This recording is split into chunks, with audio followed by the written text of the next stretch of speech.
दोस्तों, कैसे हैं आप लोग। एक बार वापस से आपका स्वागत है मेरे चैनल में। आज मैं आपके लिए लेके आया हूँ हमारी पब्लिक एडमिनिस्ट्रेशन का एक नया टॉपिक का नाम हमारे निगमित अभिशासन, जिसे अंग्रेजी में कहते हैं कॉर्पोरेट गवर्नेंस। तो इसके बारे में बातचीत करेंगे।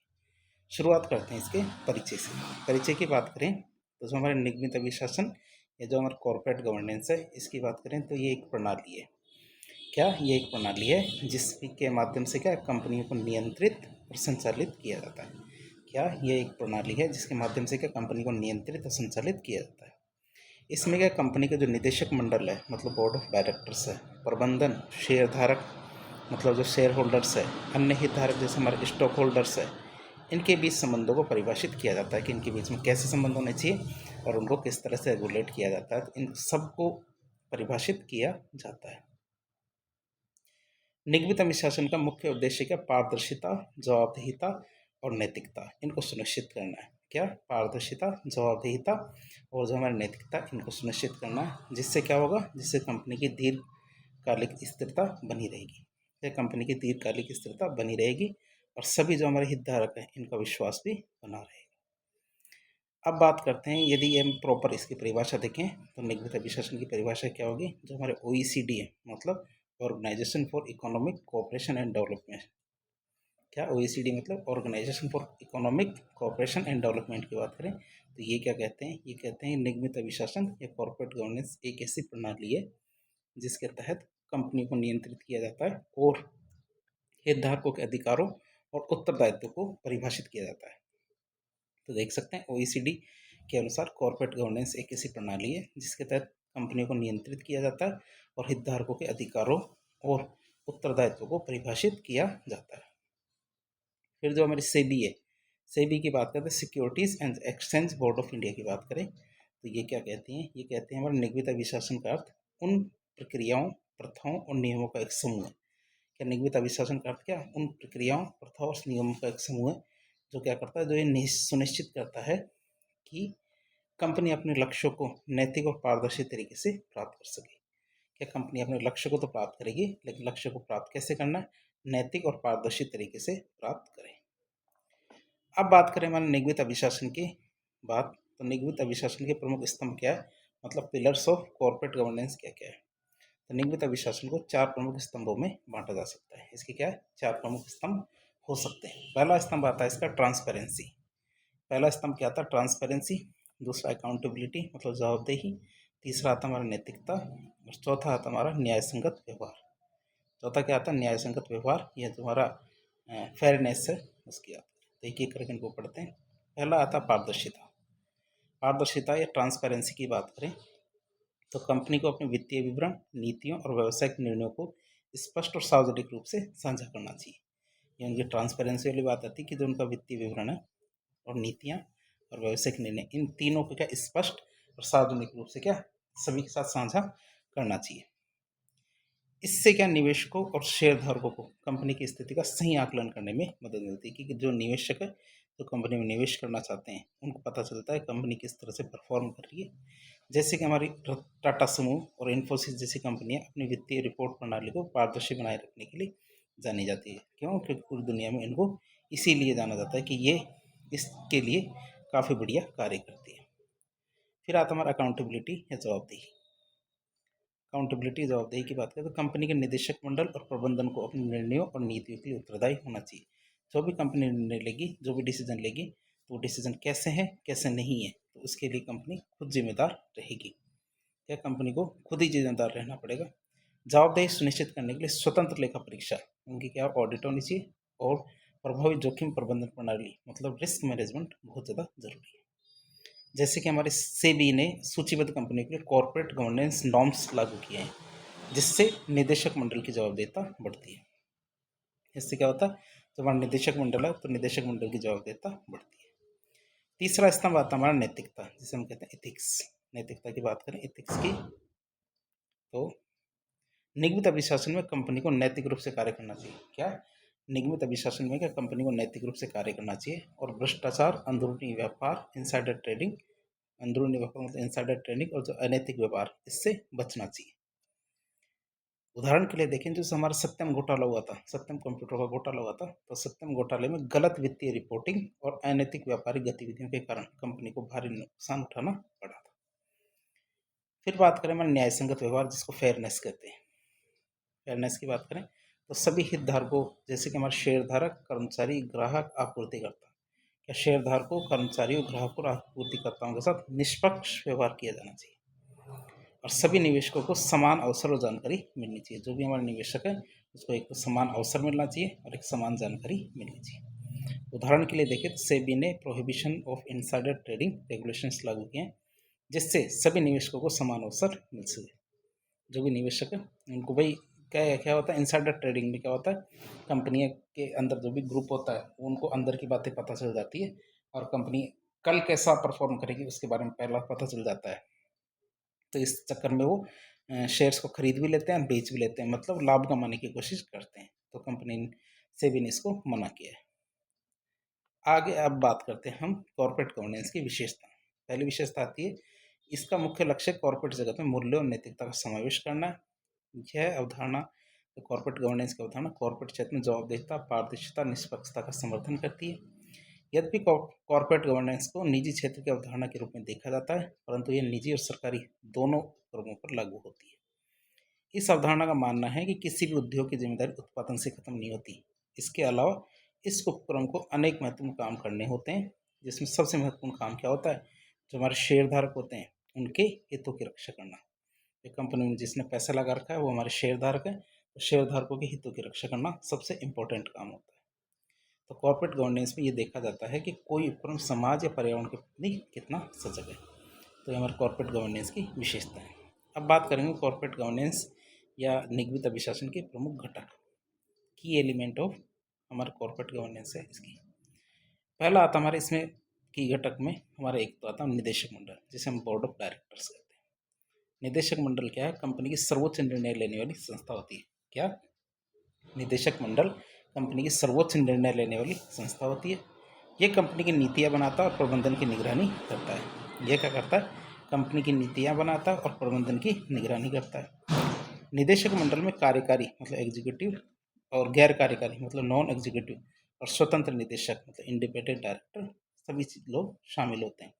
निदेशक मंडल में क्या, कार्यकारी मतलब एग्जीक्यूटिव, गैर कार्यकारी मतलब नॉन एग्जीक्यूटिव और स्वतंत्र निदेशक मतलब इंडिपेंडेंट डायरेक्टर्स, ये सब शामिल होते हैं।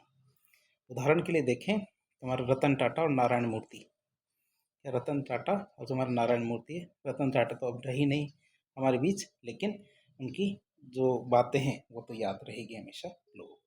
तो रतन टाटा और नारायण मूर्ति जैसे हमारे कॉर्पोरेट लीडर्स ने निदेशक मंडल के प्रभावी नेतृत्व का उदाहरण प्रस्तुत किया था। फिर आता हमारा शेयर धारक मतलब जो शेयर होल्डर्स, इनके अधिकार। तो शेयर धारकों को निदेशक मंडल के चुनाव और वित्तीय निर्णयों में भाग लेने का अधिकार होता है। कि शेयर धारकों को क्या है, निदेशक मंडल का चुनाव कि किस तरह से चुनाव होना चाहिए और वित्तीय निर्णयों में भाग लेने का अधिकार होता है। कंपनियों को वार्षिक आम बैठक आयोजित करनी चाहिए। क्या, कंपनियों को वार्षिक आम बैठक आयोजित करनी चाहिए, जिससे शेयरधारकों को उनकी जानकारी मिल सके।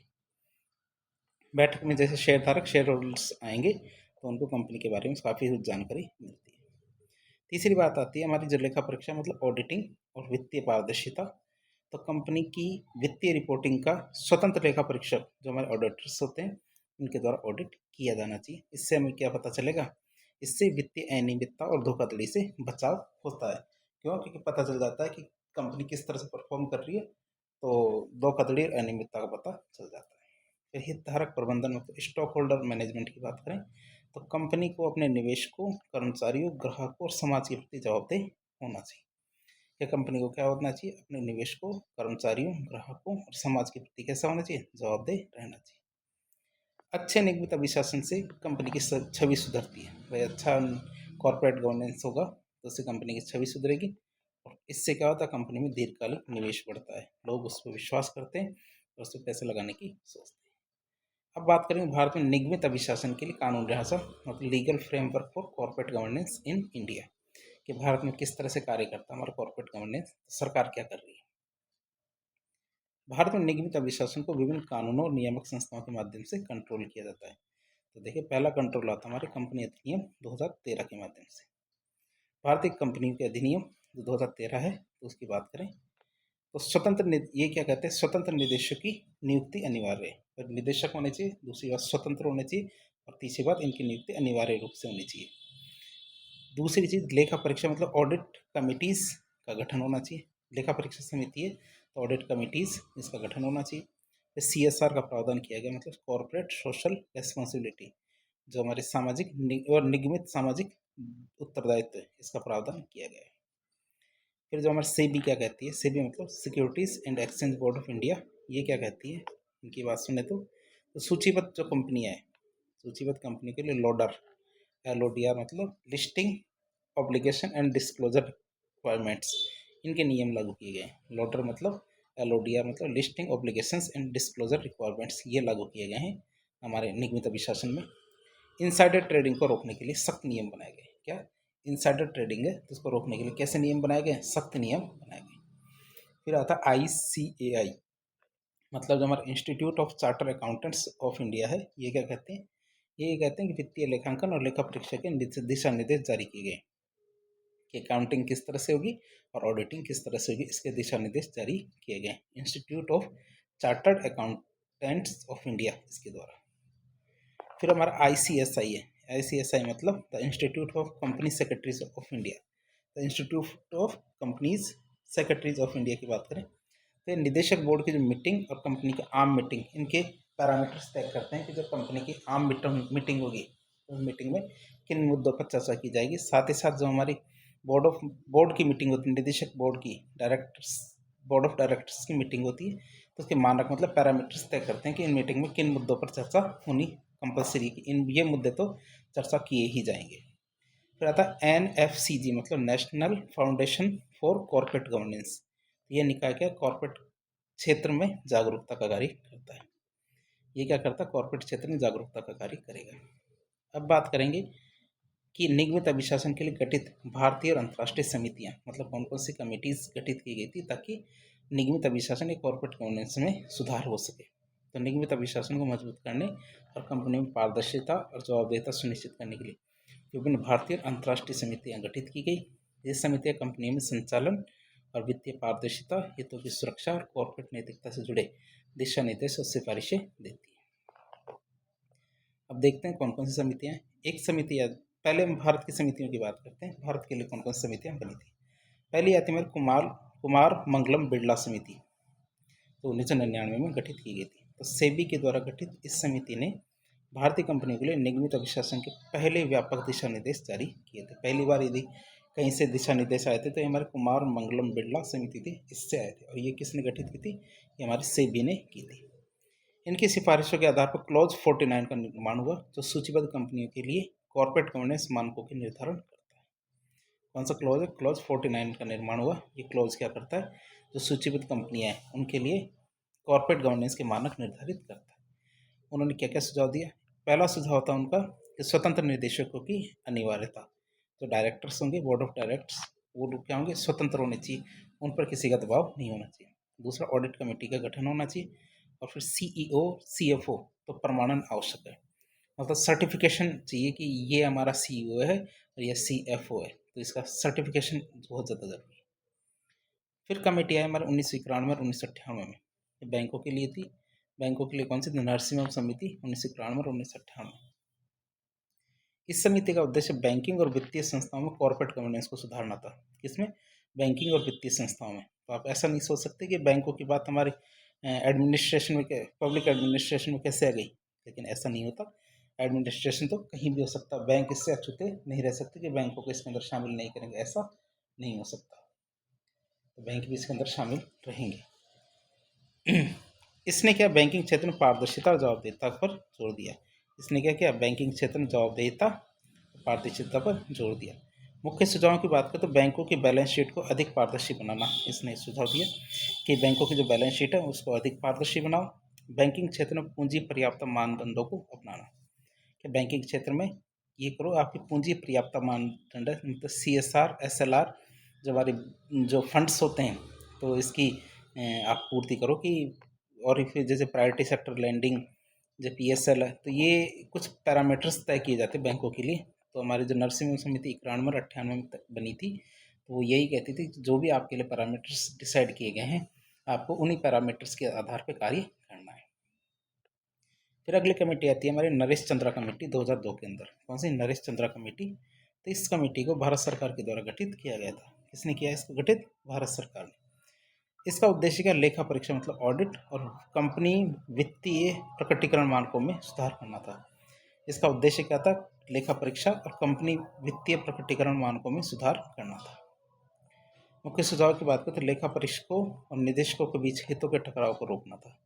पहला तो कि लेखा परीक्षक और निदेशक इनके बीच हितों के टकराव को रोकना, मतलब ये कंपनी के जो बोर्ड ऑफ डायरेक्टर्स होते हैं, ये कई बार क्या रिश्वत देने की कोशिश करते हैं, रिश्वत देकर और लेखा परीक्षा को अपने पक्ष में मोड़ने की कोशिश करते हैं और एक त्रुटिहीन जो लेखा परीक्षा करवाने की कोशिश करते हैं कि किसी प्रकार की कोई गलती नहीं हुई। तो ये टकराव, और जो लेखा परीक्षक क्या है कई बार जो अपनी जो रिपोर्ट बनाते हैं तो रिपोर्ट के अंदर इस प्रकार की गड़बड़ियाँ बताते हैं जो वास्तव में नहीं होती है, तो दोनों के बीच में कई बार टकराव होता है। तो नरेश चंद्र समिति ये कहती है ऐसा टकराव नहीं होना चाहिए। ऑडिट फर्मों पर सख्त नियम लागू किए जाए। उनको कहा जाए कि जो भी आप ऑडिट करेंगे वो स्वतंत्र होनी चाहिए, इसलिए उनके लिए ऊपर सख्त नियम लागू किए गए। फिर आता जे ईरानी समिति जो 2005 में बनी थी। इस समिति को भारतीय कंपनी अधिनियम 1956 में संशोधन के लिए गठित किया गया था। उनको कहा गया कि जो हमारा कंपनी अधिनियम 1956 में है उसमें यदि कोई कमी है तो आप बताओ और उसमें सुधार करेंगे।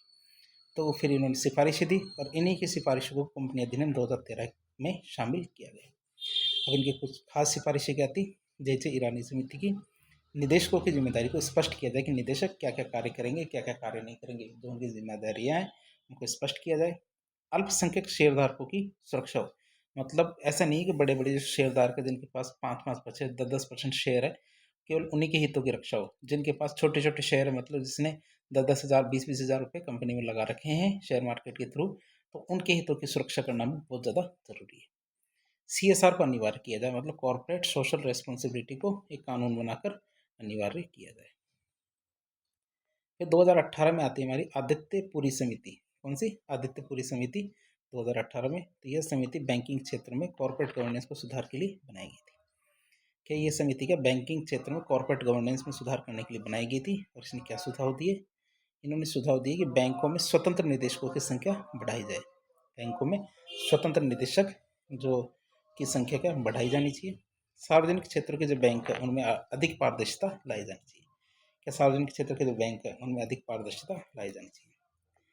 फिर आती है हमारी कोटक समिति। कोटक समिति हमारी बनी थी 2017 में। कब बनी थी? 2017 में हमारी कोटक समिति बनी थी। अब कोटक समिति क्या कहती है कि सेबी द्वारा गठित इस समिति ने भारतीय कंपनियों में निगमित अनुशासन को मजबूत करने की सिफारिश दी। इन्होंने कहा कि जो भारतीय कंपनियां हैं तो भारतीय कंपनी में जो हमारा कॉर्पोरेट गवर्नेंस है उसको मजबूत करने वाली बात कही कि हमें इसको मजबूत करना है। तो उनके सुझाव क्या थे? सुझाव की बात करें तो स्वतंत्र निदेशकों की न्यूनतम उपस्थिति निर्धारित की जाए। तो स्वतंत्र निदेशकों की न्यूनतम उपस्थिति निर्धारित की जानी चाहिए। निदेशकों के लिए अधिक खुलासा नियम होने चाहिए। निदेशकों के लिए क्या? अधिक खुलासा नियम होने चाहिए। ऐसे नियम होने चाहिए कि भाई वो ओपनली कर सके कि भैया यदि कोई दिक्कत है तो खुलेआम कह सके। तो अधिक खुलासा नियम। कंपनियों के लिए अधिक पक्ष, क्या है? कंपनियों के लिए संबंधित पक्ष लेन देन, मतलब रिलेटेड टू पार्टी ट्रांजेक्शन को पारदर्शी किया जाना चाहिए कि पार्टियां जैसे पैसा लगाती है निकालती है तो इसको क्या ट्रांसपेरेंट किया जाना चाहिए। ऐसा नहीं हो कि चुपके से हो जाए। तो इस तरह ये कुछ समितियां थी जो भारतीय समितियां थी। अब बात करेंगे जो अंतर्राष्ट्रीय स्तर पर हमारे निगमित अभिशासन के लिए कौन कौन सी समितियां गठित की गई।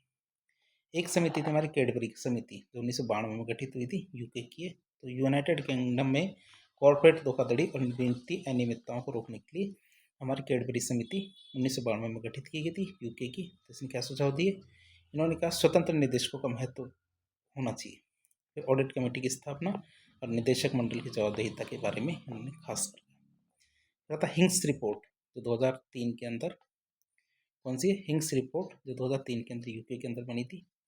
ये भी क्या कहते हैं स्वतंत्र निदेशकों की भूमिका को परिभाषित करने के लिए बनाई गई थी।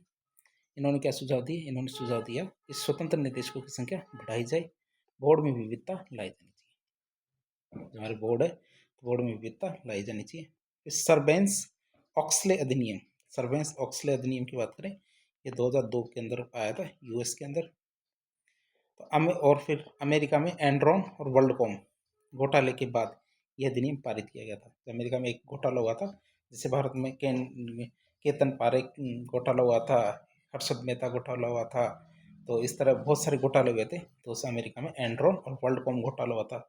ये दो कंपनियां थी जिन्होंने क्या है, जो उनके डायरेक्टर्स थे, तो डायरेक्टर्स ने क्या किया कि कुछ पैसा था तो पैसा निकाल लिया और उसको कंपनी के घाटे में दिखा दिया कि कंपनी घाटे में गई, जबकि जो घाटा हुआ नहीं था, जबकि घाटे के पैसे को कंपनी के बोर्ड ऑफ डायरेक्टर्स थे वो निकाल लेते हैं। तो ये जब घोटाला सबके सामने आया तो फिर यूके के अंदर ये एक अधिनियम पारित किया गया। अधिनियम का नाम था हमारा सर्वेंस ऑक्सले अधिनियम, जो कब हुआ, 2002 में यूएस के अंदर हुआ था। ये जो अधिनियम है यूएस के अंदर पारित किया गया ताकि इस तरह के घोटाले दोबारा न हो। तो इसमें क्या प्रावधान किए, सीईओ सीएफओ को वित्तीय विवरण प्रमाणित करने की अनिवार्यता कर दी कि हमारे जो फाइनेंशियल स्टेटमेंट है उसको सर्टिफाइड करके सीईओ और सीएफओ सबके सामने सार्वजनिक करेंगे। कंपनियों के ऑडिट में पारदर्शिता को बढ़ाई जाएगी। धोखाधड़ी रोकने के लिए सख्त दंड के प्रावधान किए गए। फिर हमारे ओईसीडी है, तो ओईसीडी के क्या सिद्धांत हैं उनकी बात करें तो ओईसीडी निगमित अभिशासन सिद्धांत की बात करें तो 1999 2015 में आए थे। तो प्रिंसिपल्स ऑफ कॉर्पोरेट गवर्नेंस की बात करें तो यह अंतर्राष्ट्रीय स्तर पर सभी देशों में कॉर्पोरेट गवर्नेंस को बढ़ावा देने के लिए दिशा निर्देश देता है। तो ये सिद्धांत क्या करता है, अंतर्राष्ट्रीय स्तर पर सभी देशों में कॉर्पोरेट गवर्नेंस को बढ़ावा देने के लिए दिशा निर्देश प्रदान करता है। अब इसके प्रमुख बिंदुओं की बात करें तो प्रभावी कॉर्पोरेट गवर्नेंस ढांचा होना चाहिए, शेयरधारकों और हितधारकों के अधिकारों को पर ध्यान देना चाहिए, पारदर्शी प्रकटीकरण और जवाबदेहिता होनी चाहिए। क्या, पारदर्शी प्रकटीकरण और जवाबदेही तो होनी चाहिए। फिर एक बेसल कमेटी आई थी, बेसल कमेटी 1974 में। वैसे आपको पता हो जो हमारा स्विट्जरलैंड है, तो स्विट्जरलैंड के एक शहर है, शहर का नाम है बेसल। वहाँ पे हमारी जो बैंकों की सबसे बड़ी संस्था है, अंतर्राष्ट्रीय बैंक समुदाय वहीं है। तो वहाँ पे क्या, बेसल शहर के अंदर जो बैंकों के संबंधित सुधार के लिए कुछ नियम दिए जाते हैं, जिन्हें बेसल नियम कहते हैं। और दुनिया के सभी रिजर्व बैंक, जो हमारे जैसे भारत का रिजर्व बैंक है, उसी तरह सभी के जो प्रमुख केंद्रीय बैंक है वो सभी वहाँ से रजिस्टर्ड होते हैं और वहाँ से नियमों को पालन करते हैं। तो वो क्या कहते हैं, हमारे 1974 में बेसल कमेटी बनी थी, वो क्या कहती है, तो ये अंतर्राष्ट्रीय बैंकिंग क्षेत्र में जोखिम प्रबंधन और कॉर्पोरेट गवर्नेंस को बढ़ावा देने के लिए बनी थी। इसने क्या सुझाव दिया कि बैंकों के लिए पूंजी पर्याप्त मानक, मतलब कैपिटल एडिक्वेसी स्टैंडर्ड होने चाहिए, कि जनता जितना भी पैसा बैंकों में जमा कराती है तो उसका क्या 100% है लोन नहीं दे सकती, उसको एक खास प्रतिशत पैसा अपने पास सेफ रखना पड़ता है, ताकि यदि वो लोन दिया हुआ पैसा वापस ना आए तो जमा कराने वाला पैसा, लोगों का पैसा डूबे नहीं। तो वित्तीय जोखिम प्रबंधन के दिशा निर्देश भी दिए थे। और भी कुछ कमेटियां बनी थी, जैसे हमारी किंग समिति बनी थी दक्षिण अफ्रीका के अंदर। वैसे आपको याद हो तो मार्टिन लूथर किंग जूनियर था, वो भी हमारे दक्षिण अफ्रीका से थे। तो किंग समिति हमारी दक्षिण अफ्रीका में। फिर बी ए नॉट समिति फ्रांस में, रिब्बन समिति हमारी यूएसए के अंदर बनी थी। अब हम बात करें भारत में निगमित अभिशासन के कौन कौन से खास खास उदाहरण हैं उनकी बात करें। तो अच्छे निगमित शासन के क्या उदाहरण है और खराब नियमित शासन के उदाहरण क्या है भारत के। अच्छे में तो अपन टाटा को ले सकते हैं, इन्फोसिस को ले सकते हैं। टाटा को क्यों याद किया जाता है, क्योंकि उन्होंने नैतिक व्यापार और पारदर्शी प्रबंधन के लिए कार्य किया। और इन्फोसिस की बात करें तो पारदर्शिता और शेयरधारकों के हितों के लिए उन्होंने कार्य किया। खराब की बात करें, खराब निगमित अभिशासन की, तो सत्यम कंप्यूटर घोटाला। और बात करें तो इन्होंने क्या किया, फर्जी वित्तीय रिपोर्ट दी और धोखाधड़ी की। और किंगफिशर एयरलाइंस की बात करें 2012 में, तो इन्होंने वित्तीय कुप्रबंधन और ऋण घोटाला किया, मतलब कर्जा ले और भाग गए। अब निगमित अभिशासन तो काफ़ी अच्छा कार्य है, लेकिन काफ़ी अच्छा कार्य भी एक लिमिट का ही होता है। क्यों, क्योंकि निगमित अभिशासन के कुछ फायदे भी होते हैं। अब निगमित अभिशासन के कुछ फायदे देखते हैं, एडवांटेज ऑफ कॉर्पोरेट गवर्नेंस की बात करते हैं। पहली बात आती है, इससे कंपनी की विश्वसनीयता बढ़ती है। जिस कंपनी में कॉर्पोरेट गवर्नेंस होता है तो कंपनी का विश्वास लोगों में ज़्यादा रहता है, निवेशकों और शेयरधारकों का विश्वास बढ़ता है, वित्तीय अनियमितता और घोटालों से बचाव होता है, कर्मचारी और हितधारकों के अधिकार सुरक्षित रहते हैं। कॉर्पोरेट गवर्नेंस शेयरधारकों के साथ साथ कॉर्पोरेट से जुड़े विभिन्न फंडधारक, कर्मचारियों, हितधारकों के अधिकारों की रक्षा भी करता है। इसके माध्यम से क्या है, इसके माध्यम से कॉर्पोरेट क्षेत्र में जवाबदेहिता, पारदर्शिता, उत्तरदायित्व आदि का संचार किया जा सकता है। कॉर्पोरेट गवर्नेंस कंपनी के शेयर होल्डर्स, फंडधारकों, प्रबंधकों के लिए आचार संहिता या आचार नियम तय करता है। कॉर्पोरेट गवर्नेंस किसी कंपनी या उपक्रम के प्रति जनता का विश्वास मजबूत करता है। कंपनी की प्रतिष्ठा या साख बढ़ने से कंपनी के शुद्ध मुनाफे में भी वृद्धि होती है, शुद्ध लाभ भी बढ़ता है। अंतर्राष्ट्रीय जो मानक है, अंतर्राष्ट्रीय मानकों के अनुसार भारतीय व्यापार उद्योगों को ढालने हेतु कॉर्पोरेट गवर्नेंस संस्कृति विकसित की जानी बहुत ज़्यादा जरूरी है। और भारतीय कंपनियों और उपक्रमों में अंतर्राष्ट्रीय पूंजी का प्रभाव बढ़ाने के लिए कि भारत के अंदर विदेशों की पूंजियां आए, तो इसके लिए कॉर्पोरेट गवर्नेंस संकल्पना को अपनाया जाना बहुत ज़्यादा जरूरी है। ये कॉर्पोरेट नहीं, कॉर्पोरेट। कॉर्पोरेट गवर्नेंस कंपनियों में विभिन्न घोटालों को रोकने के लिए जरूरी है। जैसे हमारे विजय माल्या, नीरव मोदी और मेहुल चोकसी जैसे हमारे कॉर्पोरेट गवर्नेंस की जो कमियां हैं उसको दूर की जा सकती है। अब बात करते हैं कॉर्पोरेट गवर्नेंस की संबंधित में कुछ चुनौतियां हैं, जैसे भ्रष्टाचार, अनैतिक व्यापार प्रथाएं चलती आ रही, स्वतंत्र निदेशकों की प्रभावशीलता की कमी, निगमित घोटालों पर प्रभावी नियंत्रण की कमी। तो ये हमारी निगमित अभिशासन की कुछ कमियां हैं। अब इतना बड़ा हमने चैप्टर देख लिया, इतना बड़ा जो हमने लेक्चर ले लिया, अब इसके अंदर निष्कर्ष के रूप में देखें, कंक्लूड करें तो निगमित अभिशासन केवल एक कानूनी प्रक्रिया नहीं है, बल्कि कंपनी की दीर्घकालीन स्थिरता, नैतिक मूल्य को बनाए रखने का आधार भी है। भारत में सेबी और कंपनी अधिनियम 2013 ने मजबूत नियमन स्थापित किए हैं, लेकिन प्रभावी क्रियान्वयन की आवश्यकता आज भी बनी हुई है। अगर कंपनियां पारदर्शिता, जवाबदेहिता, नैतिकता को अपनाएगी तो वे दीर्घकालिक सफलता और वैश्विक प्रतिस्पर्धा में मजबूती हासिल कर पाएगी। तो इस तरह आज के लेक्चर में हमने निगमित अभिशासन या कॉर्पोरेट गवर्नेंस के बारे में बहुत बेहतर तरीके से जानने की कोशिश की। तो इस प्रकार के इन्फॉर्मेटिव वीडियो देखने के लिए हमारे चैनल से जुड़े। हम आपके लिए काफ़ी ज़्यादा मेहनत कर रहे हैं, और यदि वीडियो आपको पसंद आता है, ये हो सकता है कि हमारे नॉलेज में कुछ कमी रह जाए आपको समझा पाने में, लेकिन आप समझ सकते हैं, क्योंकि वैसे परीक्षा पास है, हम ज़्यादा समय नहीं ले सकते। तो थोड़ा आप इसको फील कीजिए और हमारी जो कोशिश है इसको अप्रिशिएट कीजिए। और यदि आप चैनल पर नए हैं, चैनल को सब्सक्राइब करके जरूर जाएँ।